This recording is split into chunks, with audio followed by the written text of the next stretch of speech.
Fala Dev Raiz! Hoje a gente vai mergulhar numa daquelas histórias de trincheira, um perrengue que, mais cedo ou mais tarde, todo mundo que trabalha com Laravel enfrenta. O que fazer quando nossos models viram aqueles monstros gigantes e incontroláveis? Sabe, se você já se viu nesse beco sem saída em produção, bom, então fica aqui com a gente que essa jornada vai ser bem familiar. Imagina só a cena, aquele chamado de emergência. A API tá lenta, dando timeout e a pressão tá lá em cima. A gente mergulha no código e todos os dedos apontam para o mesmo culpado. Aquele model gigante, com milhares de linhas, aquele arquivo que ninguém mais tem coragem de abrir com medo de quebrar outra coisa. Pois é, a nossa missão, a nossa jornada hoje é exatamente essa. Vamos entrar nesse vespeiro e descobrir o que está acontecendo.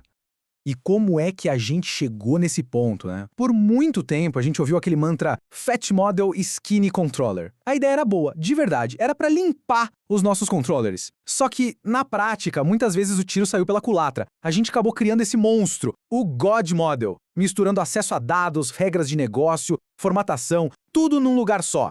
O resultado, um código impossível de testar e um pesadelo para dar manutenção. Beleza, cenário estabelecido. Agora, o que a gente faz? A primeira coisa, e isso aqui é crucial, é não sair mudando o código à torto e à direito. Agora é hora de vestir o chapéu de detetive. Antes de qualquer refatoração, a gente precisa investigar. A gente precisa entender onde exatamente está o gargalo de performance dentro desse monstro. E qual é o primeiro palpite de todo dev quando algo tá lento? Banco de dados, claro. A gente já abre o profiler, começa a olhar as queries, a gente pensa, deve ser um join maluco aqui, ou uma subconsulta que ninguém viu antes. Então é isso. A nossa primeira hipótese, a mais óbvia, é que tem uma query muito pesada matando a nossa aplicação. Só que aí a gente passa um tempo fuçando, analisando os logs e nada. Nenhuma query monstruosa, nada que justifique um timeout tão grave. É aquela hora que dá um certo desespero, sabe?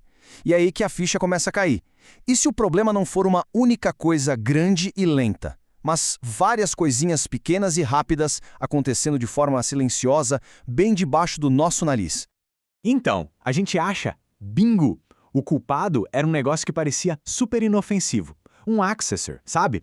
Aquele método mágico do Eloquent, combinado com a propriedade $appends. Basicamente, a gente estava mandando o Laravel calcular um dado novo e anexar no JSON toda vez que o model era serializado. O problema é que esse cálculo fazia novas queries para o banco para cada item da lista. Era o famoso problema N+1, só que escondido e disfarçado. Foi um momento ahá total. Ok, achamos o vilão. Agora a gente poderia só apagar aquela linha e correr para o abraço. Certo? E errado. A gente sabe que isso é só um sintoma. O problema de verdade, a causa raiz, é o modete gigante. Então agora começa a segunda fase da nossa jornada, a experimentação. A ideia é pegar esse monstro e começar a fatiar ele, delegar a responsabilidade para outros lugares. E a nossa estratégia de ataque tem 3 frentes bem claras. Primeiro, toda a lógica de negócio, tipo cancelar um pedido, aprovar um usuário, isso sai do model e vai para classes específicas que a gente chama de Action Classes, uma ação, uma classe. Segundo, a parte de consultas, os filtros complexos, isso pode até ficar no model, mas bem organizado dentro de query scopes para a gente poder reutilizar. E terceiro, formatação. Coisas como tratar um CPF, um valor monetário, isso a gente encapsula em Value Objects. O objetivo é simples, cada um no seu quadrado. E o resultado disso tudo? É quase mágico, de verdade. A testabilidade do código dispara. A gente não precisa mais criar um cenário complexo no banco só para testar uma regrinha de negócio. A coesão aumenta, porque cada classe agora tem uma responsabilidade única. E claro, a manutenção fica drasticamente mais fácil. O próximo dev que pegar esse código vai conseguir entender o que está acontecendo. E aí a gente percebe uma coisa muito importante. Deixar o model enxuto não é só uma questão de organização, de ter um código bonito. É uma questão de performance, de segurança e, no fim das contas, de sanidade mental da equipe. Essa filosofia de separar as coisas acaba nos protegendo de várias outras armadilhas bem perigosas. Pensa, por exemplo, na segurança de Mass Assignment. Aquela velha briga, usar $fillable ou $guarded. Mas a verdade é que tem uma abordagem ainda mais robusta, usar DTOs, os Data Transfer Objects. A ideia é simples. Em vez de jogar o request direto para o model, a gente primeiro passa ele por um DTO. Esse DTO valida, limpa e organiza os dados. Só depois é que esse pacotinho seguro chega no model. É como ter um segurança na porta do seu banco de dados. Mas vamos voltar lá para a nossa cena do crime? Lembra do nosso assassino silencioso da performance? Era isso aqui, uma única linha de código. Parecia tão inofensiva, né?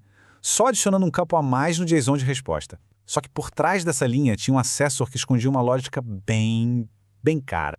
E o impacto disso em produção era simplesmente devastador. A cada vez que uma lista de itens era retornada pela API, essa linha era executada para cada um deles. O que nos leva ao número que, quando a gente viu, revelou o tamanho da catástrofe. 152 queries no banco, para uma única requisição. É aquele tipo de número que dá um frio na espinha, sabe? Ele mostra como uma pequena decisão de design, feita lá atrás, com a melhor das intenções, gerou um gargalo de performance gigantesco e silencioso. É por isso que é tão crucial a gente entender como as ferramentas que usamos funcionam por baixo dos panos. Então, depois de passar por todo esse perrengue de investigar, experimentar e consertar, a gente sai do outro lado com uma lição muito valiosa. É mais do que uma solução pontual. É uma nova filosofia, um novo jeito de pensar sobre os nossos models para a gente nunca mais cair nessa mesma armadilha.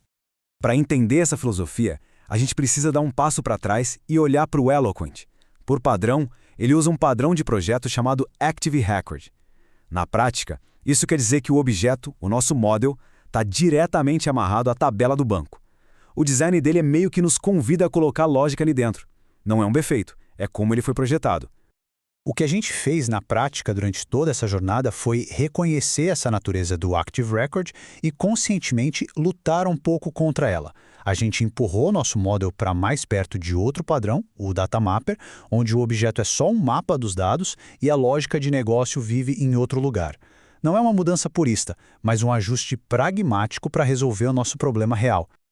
Então, para resumir a ópera, a nossa filosofia do modelo enxuto é isso aqui. O model é o nosso porteiro do banco de dados. Ele abre e fecha a porta só.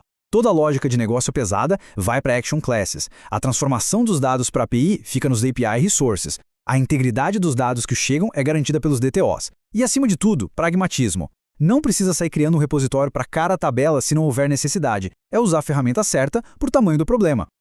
E para fechar, eu quero jogar a bola para vocês. Essa foi a nossa jornada, a nossa solução dentro do nosso contexto. Mas e aí, na sua stack, como um problema desse seria resolvido? Em Node, em Java, em Python, qual seria a abordagem do seu time? Deixa aqui nos comentários, conta a sua história, porque no final do dia é trocando essas experiências de perrengue que a comunidade toda cresce junto. Se essa análise de caso real fez sentido para você, já sabe, né? Deixa aquele like para fortalecer, se inscreve no canal, a gente se vê na próxima.